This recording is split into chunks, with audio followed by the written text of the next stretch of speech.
নমস্কাৰ সকলোকে দহৰ কৃষ্ণলৈ স্বাগতম জনাই আগন্তুক বছৰেকীয়া পৰীক্ষাৰ দ্বিতীয় শ্ৰেণীৰ প্ৰশ্নপত্ৰখন কেনেকুৱা ধৰণৰ হ'ব পাৰে বা কেনেকুৱা ধৰণৰ প্ৰশ্ন আহিব কোনকেইটা পাঠ আহিব আজি তাক আগবঢ়া হৈছে ভিডিঅ'টি আৰম্ভণিৰ পৰা শেষলৈকে চাব আৰু এটা কমেণ্ট কৰি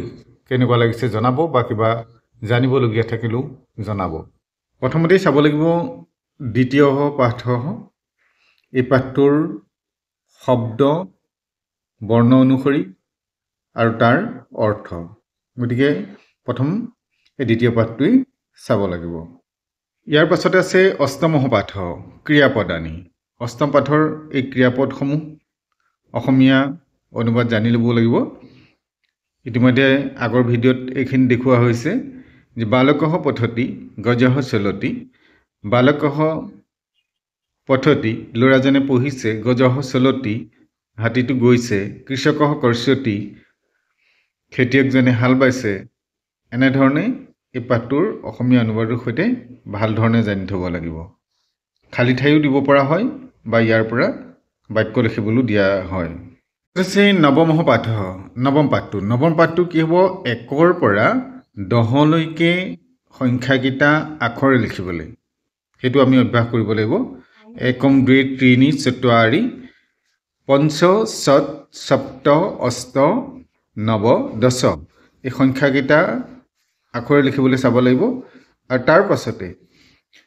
পুলিংগ স্ত্ৰীলিংগ ক্লিবলিংগ অনুসৰি ইয়াত একোটা বাক্য আছে যেনেকৈ একঃ আচাৰ্য আচাৰ্যঃ পুলিংগ একালতা স্ত্ৰীলিংগ একং ফলং ক্লিবলিংগ তেনেধৰণে ইয়াত খালী ঠাই হ'ব পাৰে যেনেকৈ একঃ বা একা দ্ৰৌ বা দ্বি এই ধৰণে দিব দি পেলাই তাৰ পৰা খালী ঠাই হ'ব পাৰে এইখিনি চাব লাগিব দশম পাঠটোতো পঞ্চমৰ পৰা আছে একেখিনি কথাই পঞ্চ বালকাঃ পঞ্চ বালিকাঃ পঞ্চ ফলানি সৎ নৰাঃ সৎ মহিলাঃ সৎ পুস্তকানি সপ্ত গজাঃ এইখিনি অৰ্থ সহিতে ধুনীয়াকৈ আগৰ ভিডিঅ'ত দিয়া আছে গতিকে সেইখিনি চাব গতিকে এই পাঠটোৰ তেনেধৰণে শব্দ অৰ্থ জানি পেলাই চাব লাগিব একাদশ পাঠ ইয়াত আছে বুদ্ধিমান কাকঃ এই পাঠটোত কেনেকুৱা ধৰণৰ আছে যে বিভিন্ন ধৰণৰ প্ৰশ্ন ইয়াৰ পৰা হ'ব পাৰে কাকঃ কুত্ৰ ভ্ৰমতি বা কঃ সৰ্বত্ৰ ভ্ৰমতি এনেকুৱা ধৰণৰ প্ৰশ্ন হ'ব পাৰে কাকঃ সৰ্বত্ৰ ভ্ৰমতি কঃ জলং ন পশ্যতি কাকঃ জলং ন পশ্যতি জলম অধঃ अस्ति काकः चिन्तनं करोति कः चिन्तनं करोति काकः चिन्तनं करोति कः जलं पिबति काकः जलं पिबति प्रस्तरखण्डं कुत्र क्षिपति प्रस्तरखण्डं घटस्य अन्तः क्षिपति তেনেধৰণে আকৌ প্ৰশ্ন আছে কহ সৰ্বদা সফলঃ ভৱতি গতিকে বুদ্ধিমান সৰ্বদা সফলঃ ভৱতি কহ প্ৰসন্নঃ ভৱতি কাকঃ প্ৰসন্নঃ ভৱতি এনেকুৱা ধৰণৰ বিভিন্ন প্ৰশ্নৰ বাবে পাঠটোত চাব লাগিব চতুৰ্দশ পাঠ এই পাঠটোত দিছে নয়নস্য গৃহং প্ৰতি এক বালকঃ আগচ্ছতি ইয়াতো তেনেধৰণে বহুত প্ৰশ্ন আছে ভৱানক কহ বুলি ক'লে বা ভৱতঃ নাম কিম এনেকুৱা ধৰণৰ প্ৰশ্নখিনি মৌখিকত আহিব কিন্তু ইয়াত যিখিনি দিয়া আছে যে নয়নস্য জনকস্য নাম কিম নয়নঃ কস্য কক্ষাং পঠতি তপনঃ কস্য কক্ষাং পঠতি তেনেকুৱা ধৰণৰ উপায় এতিয়া নয়নে সুধিছিলে ভৱতঃ জনকস্য নাম কিম তপনে কৈছিলে মম জনকস্য নাম ৰমেশঃ গতিকে তপনস্য জনকস্য নাম ৰমেশঃ নয়নস্য জনকস্য নাম কিম হেতু যদি প্ৰশ্ন হয় তেতিয়া নয়নৰ দেউতাকৰ নাম নয়নে কৈছিলে মম জনকস্য নাম গোপালঃ আকৌ জনন্য নাম কিম তপনে কৈছিলে মম জনন্য নাম জনকস্য নাম ৰমেশঃ ভৱতঃ জনকস্য নাম কিম আকৌ মম জনন্যাः নাম শাৰদা তপনস্য জনকস্য নাম জনন্য নাম শাৰদা মানে তপনৰ মাকৰ নাম শাৰদা আৰু নয়নৰ মাকৰ নাম ললিতা গতিকে তপনৰ মাকৰ নাম কি দেউতাকৰ নাম কি নয়নৰ মাকৰ নাম কি দেউতাকৰ নাম কি ইয়াৰ পৰা তেনেকুৱা ধৰণৰ প্ৰশ্ন হ'ব পাৰে সেইখিনি প্ৰশ্ন চাব লাগিব ষোড়শঃ পাঠঃ এই 16 নম্বৰ পাঠটো দিয়া আছে যুক্তাক্ষৰ কৰি পেলাই একোটা শব্দ বনাব লাগে অৰ্থও জানি থব লাগিব আমি গতিকে ক যুগ ক ক কুকুতঃ কুকুতঃ মানে কি মুৰ্গী বা কুকুৰা ক যুগ কিয় মানে কিয় চাণক্যঃ গতিকে প্ৰশ্নত কেনেকুৱা হ'ব পাৰে যেনেকৈ ক যুগ য় তাৰ পৰা আমি কি যুক্ত হৈছে সেইটো দেখুৱাব লাগিব তাৰপিছত তাৰ এটা শব্দ বনাব লাগিব দ যুগ য় সমান কি হৈছে দ্য আৰু তাৰ পৰা শব্দ কি হৈছে ভাৰত নাট্যম এইটো পাঠৰ পৰা আমি যুক্তাক্ষৰ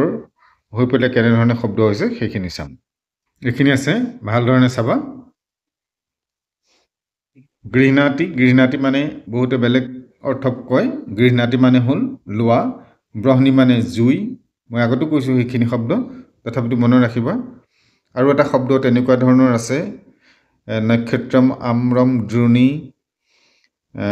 বৰ্জম বৰ্জম মানে আমি শংকু বুলি কৈছোঁ কোনোবাই হীৰা বুলি কৈছে তেনেকুৱা ধৰণৰ শব্দ নহয় বৰ্জম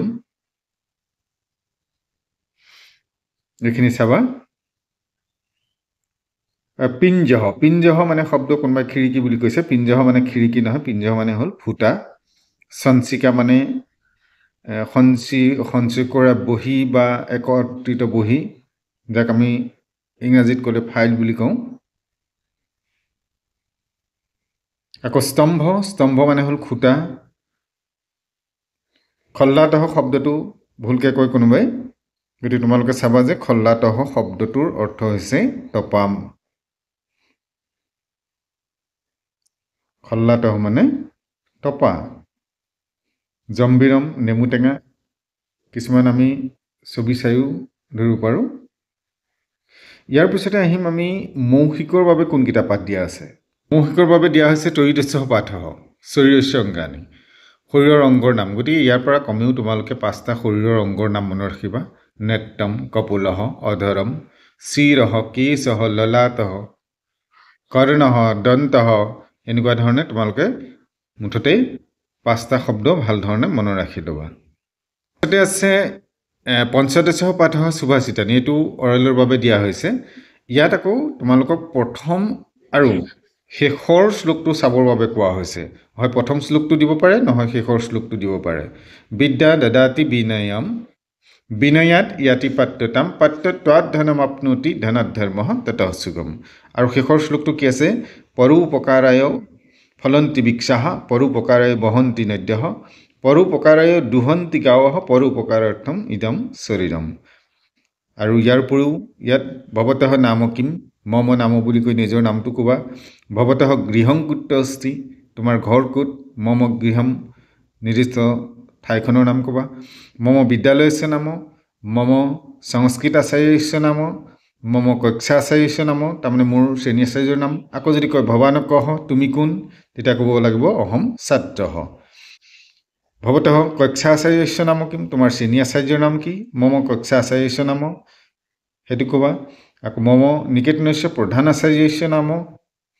নিজৰ নিকেতনৰ প্ৰধান আচাৰ্যৰ নামটো ক'বা এনেকুৱা ধৰণৰ প্ৰশ্ন ইয়াৰ পৰা হ'ব মৌখিকত সোধা তাৰোপৰি ইয়াত আমি পুথিখনৰ নামটো আমাৰ যিখন কিতাপ সংস্কৃত কিতাপখনৰ নামটো আহে বহুতেই কিতাপখনৰ নামটো নাচায় গতিকে তোমালোকে চাই থবা যে আমাৰ সংস্কৃত যিখন কিতাপ পঢ়ি আছোঁ সেই সংস্কৃত কিতাপখনৰ নামটো কি বুলি দিয়া আছে ভাৰতী সংস্কৃত পৰিচয় কিতাপখনৰ নামটো মনত ৰাখিবা গতিকে আজিলৈ ইমানতে সামৰিছোঁ পৰৱৰ্তী নতুন পাঠ লৈ তোমালোকৰ মাজলৈ আহিম চেনেলটো চাই থাকিবা আৰু চেনেলটোত যদি নতুন এবাৰ ছাবস্ক্ৰাইব কৰি বেল আইকনটো প্ৰেছ কৰিলে লগে লগে তোমালোকে পাঠসমূহ বা পৰীক্ষাৰ প্ৰশ্নসমূহ লাভ কৰি থাকিবা নমো নমঃ